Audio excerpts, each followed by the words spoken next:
Badgers from Mars has a title, and I want to tell you about it. Regicide. This is good for 1 to 4 players, ages 10 and up, and should take you anywhere between 10 to 30 minutes to play. Regicide is a cooperative fantasy card game for 1 to 4 players played using a standard deck of playing cards. Players work together to defeat 12 powerful enemies. On their turn, a player plays a card from the table to attack the enemy, and once enough damage is dealt, that enemy is defeated. The players win when the last king is defeated, but beware! Each turn the enemy strikes back. Players will discard cards to satisfy the damage, and if they can't discard enough, everyone loses. Rich with tactical decisions and deep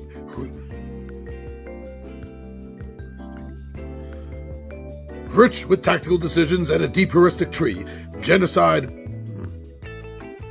Rich with tactical decisions and a deep heuristic tree, Regicide is a huge challenge for anyone who is brave enough to take it on. The descriptor: the designers went right straight in. I mean, this is short, sweet, compact, and seems to tell you everything you need to know about the game. Now, probably the first thing, the name really struck me. Regicide, Death of a King, Murder of a King.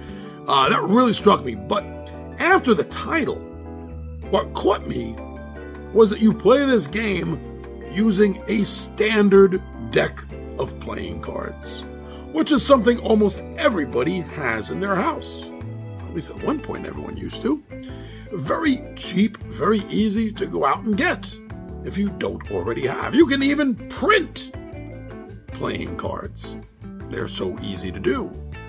So seeing that this is a full-blown board game in and of its own, yet at the same time it uses the standard deck of playing cards, I think that was a pretty smart idea. They could have charged more money by creating their own deck, but instead they went the route of, hey, you can use whatever deck of playing cards you have lying around your house.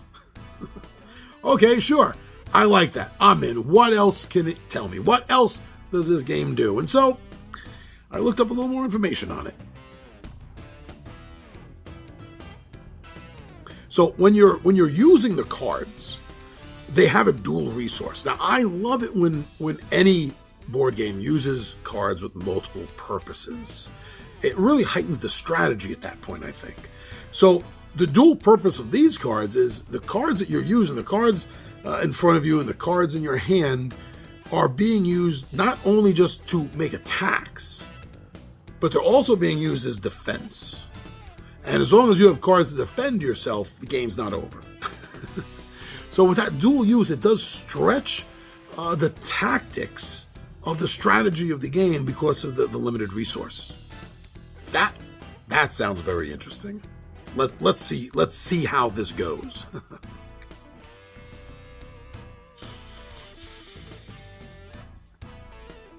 Now, I was reading that each deck itself is sort of like an entity, that each corresponding suit, not deck, each corresponding suit has its own personality and things that it can do.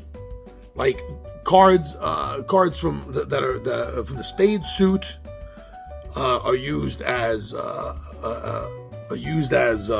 shields, while club suits are used as clubs to do damage. And then the hearts and the diamonds are two different styles of healing. One of them allows you to heal cards back onto the table from in play, and the other lets you get them back into your hand or something like that. But I might have misread that, but that's the general point, is that each one of these suits has its own asymmetrical ability in the game. I've seen other games that use a deck of cards, but I don't recall this. So I think that's pretty cool.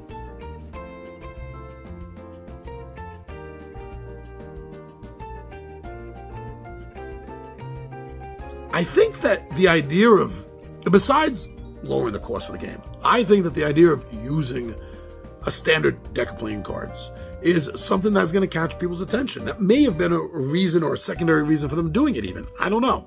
But I'm thinking to myself that if it's something you're familiar with visually, that you know well, I don't know, maybe it sort of attracts you to it more often, makes it easier for you to get into it, right?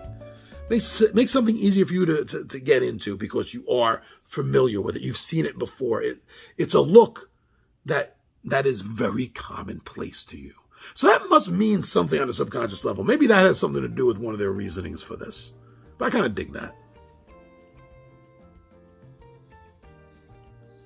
Now, being a big gamer like myself, I do have several decks that I'm already thinking about incorporating. As long as you have, representations of the basic standard deck of cards, you could even use tarot cards if you're using the minor arcana to simulate the playing deck. And I have D&D tarot cards. See, you can combine and think of things like this to make the game visually pop even more than just maybe a standard, like a bicycle deck of cards, right? So, yeah, I think this is definitely something that they leave a little bit of room to have visual fun with. The fact that you can use any kind of deck of cards, including D&D cards.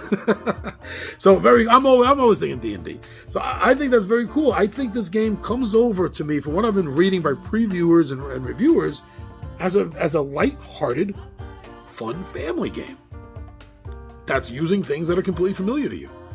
So how does that not attract, at least to get more attention, right? So here I am, not trying to influence you, just trying to inform you. Give you some information that maybe you haven't had before, or look at it from a different angle that you didn't see it or think of it before. Don't listen to floating heads. Don't listen to disembodied voices on YouTube. They're just trying to influence you. And that's control. No, you want to control yourself. Go get your own information. I often say, watch playthroughs. Any game you're interested in but are on the fence about, watch playthroughs instead of listening to reviewers talk about their personal opinions. You don't know if they've been paid or bribed, to tell you what they're telling you. Maybe they're not. Maybe they are. But a playthrough is a lot more honest. So go, get your own information and come back here and tell us what you think of Regicide.